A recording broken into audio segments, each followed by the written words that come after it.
Good afternoon and welcome to the ICU Lunchtime News. My name is Kitwe Kalonde. Let us take a look at the stories making headlines. FDI backs president's call for strong family values. 2 men arrested for stealing HIV and syphilis test kits in Lukulu. Charcoal burning incident sparks outrage on Ndola, Kitwe, Carriageway. And in international news, United States reissues Level 2 travel advisory for Côte d'Ivoire. While in sports, Haalubono admits finishing needs improvement after Zimbabwe draw.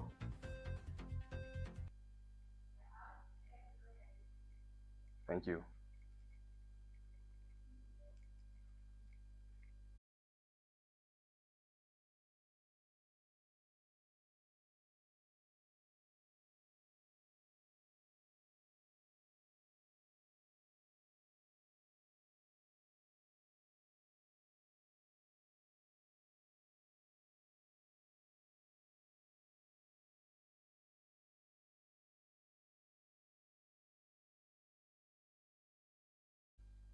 With the news in details, my name is Kitwe Kalonde. Family Development Initiatives has supported President Hakainde Hichilema's call to strengthen family values, saying stable families are key to national development. FDI team leader Shekai Yusuf Haimi said the president's address to Parliament highlighted the need to collective efforts to protect marriage, promote morality, and address rising social challenges. He noted that government measures targeting drug abuse, teenage pregnancies, child marriages, and gender-based violence, along with social protecting programs, are critical in supporting vulnerable families. FDI pledged to continue working with stakeholders to strengthen family unity and community values. Your ideas and voices matter because young people are powerful agents of behavior change and innovation in WASH. I want to applaud your commitment to learning, questioning, and proposing solutions. Whether you discuss hygiene promotion, menstrual health management, affordable sanitation technologies, or community engagement, your insight can shape policy and practice at the local level. So today, I encourage you to think about how arguments translate into actions, such as pilot projects, awareness campaigns, peer education, or partnerships with local government and NGOs. So the Youth WASH Ambassador Club is a dynamic group of, like we've mentioned, it's a youth-led movement which is based on addressing sustainable development goal number 6.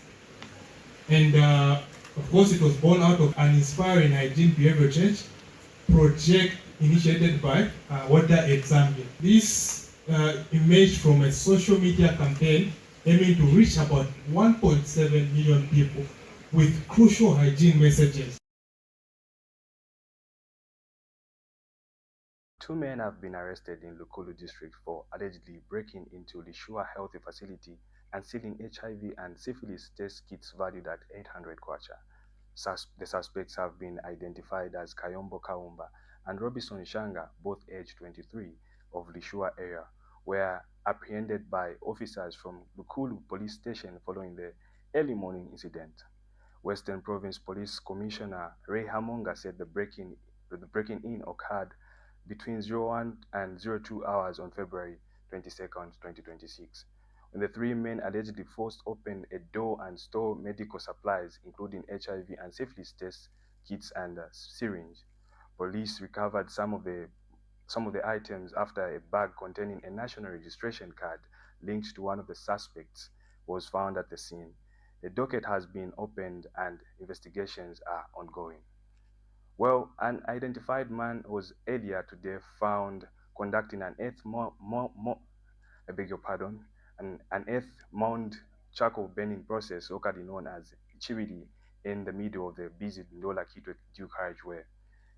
In the video circulating on social media, a Facebook user identified as Jonas Kunda is head questioning the man over his decision to carry out the activity on a major roadway, as members of the public called on the Road Development Agency and the Forestry Department to intervene. Environmental advocates have raised concern over the broader impact of charcoal production, warning that the traditional method contributes I beg your pardon, the traditional methods contribute to deforestation, soil erosion, and loss of biodiversity. They note that the tree cutting and burning reduces carbon storage capacity and reduces greenhouse gases, housing climate change effects. Authorities had noted issued an official statement by the time of publication as stakeholders called for strict enforcement of forestry regulations and increased public awareness. And in other news, over 4.5 million children set to benefit from school feeding program aimed at enhancing learning outcomes and improving school at improving school attendance. The initiative seeks to address hunger among pupils and create a conducive environment for academic performance. Speaking on Radio 4 Breakfast Show, Ministry of Education Assistant Director and Head of Communications Kundamando said government has made significant progress towards meeting the target. He noted that she noted that the program remains a key intervention in supporting children's education and well-being. We now take a break, and with more news, we'll be back with international news and sports. The Information and Communications University is driving the thrill for the nation in research and development. Enroll now for full-time and distance programs in the School of Engineering, Humanities, Business and Education. To apply, visit our website at www.icuzambia.net or call us on +260 211 221 662 or 0966 342 359. Sponsorship is available. Enroll now.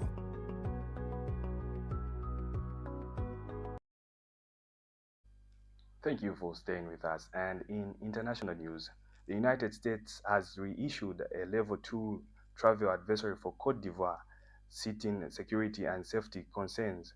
Officials have warned travelers to avoid the northern border region due to terrorist threats. The advisory highlights risks including crime, civil unrest, health issues, and piracy. Despite the warning, the West African nation continues to experience growth as an emerging tourism destination. We take a break. We'll be back with sports.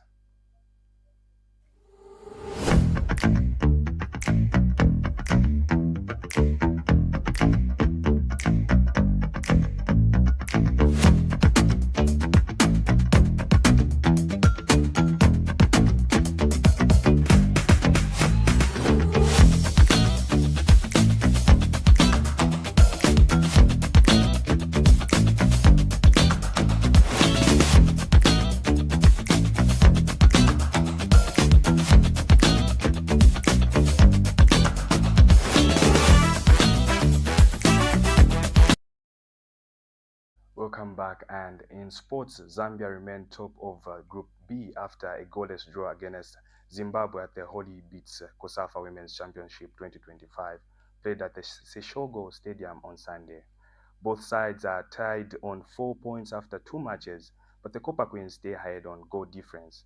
It was a highly tight contested encounter with chances at both ends, as Hazel Nali produced key saves while Agnes Piri struck the crossbar in Zambia's closest attempt. Speaking after the match, assistant coach Charles Haalubono admitted his side failed to make the most of their opportunities, saying the team missed clear one-on-one chances and must work on their finishing. He commended Zimbabwe's tactical discipline for goalkeeper Cynthia Shonga, whose performance earned her the Player of the Match award.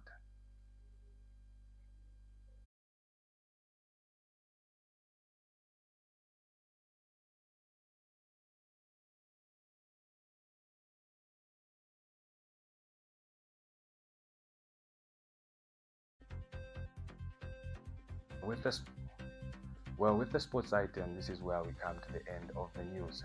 Let us take a look at the stories making headlines once again. FDI backs president's call for strong family values. Two men arrested for stealing HIV and syphilis test kits in Lukulu. Charcoal burning incident sparks outrage on Ndola Kitwe due Carriageway. And in international news, United States reissues Level 2 travel advisory for Côte d'Ivoire. And in sports, Haalubono admits finishing needs improvement after Zimbabwe draw.